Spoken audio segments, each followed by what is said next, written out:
Series দুঃখ থেকে মুক্তির পথ পর্ব ১৩ আল্লাহর রহমতের আশা। প্রিয় শ্রোতা ও দর্শক, দুঃখের অন্ধকারে মানুষ প্রায়ই হতাশা হয়ে যায়, কিন্তু একজন মুমিন কখনো আশাহীন হয় না, কারণ তার বিশ্বাস থাকে আল্লাহর অফুরন্ত রহমতের প্রতি। আজকের পর্বে আমরা জানব দুঃখ থেকে মুক্তি পেতে আল্লাহর রহমতের প্রতি দৃঢ় আশার কতটা গুরুত্ব রয়েছে। আল্লাহ তাআলা বলেছেন, قل يا عبادي الذين أسرفوا على أنفسهم لا تقنطوا من رحمة الله إن الله يغفر الذنوب جميعا إنه هو الغفور الرحيم। অর্থ, বলুন, হে আমার বান্দারা, যারা নিজেদের উপর সীমা লঙ্ঘন করেছ, তোমরা আল্লাহর রহমত থেকে নিরাশ হয় না।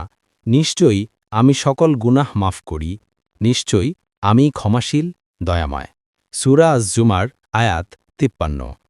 রাসূলুল্লাহ সাল্লাল্লাহু আলাইহি ওয়াসাল্লাম বলেছেন, লাউ ইয়ালামুল মুমিনু মা ইনদাল্লাহি মিনাল উকুবাতি মা তামিআ বিজান্নাতিহি আহাদুন ওয়ালাউ ইয়ালামুল কাফিরু মা ইনদাল্লাহি মিনার রাহমাতি মা কনাত মিন জান্নাতিহি আহাদুন।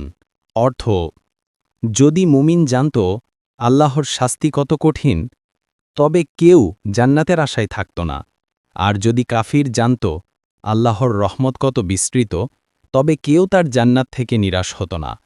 সহিহ মুসলিম। ভাই ও বোন, জীবনে যত দুঃখই আসুক, আল্লাহর রহমত থেকে কখনো নিরাশ হবেন না। আল্লাহ আমাদের প্রতিটি অশ্রু দেখেন, প্রতিটি ব্যথা জানেন। তাই যতই কঠিন সময় আসুক, মনে রাখুন আল্লাহর রহমত সবকিছুর চেয়ে বড়।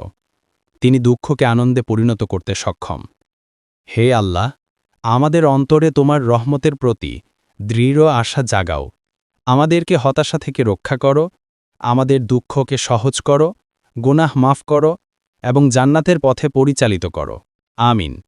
আপনি শুনছিলেন দুঃখ থেকে মুক্তির পথ, পর্ব ১৩, মাসুম বিল্লার কলমে।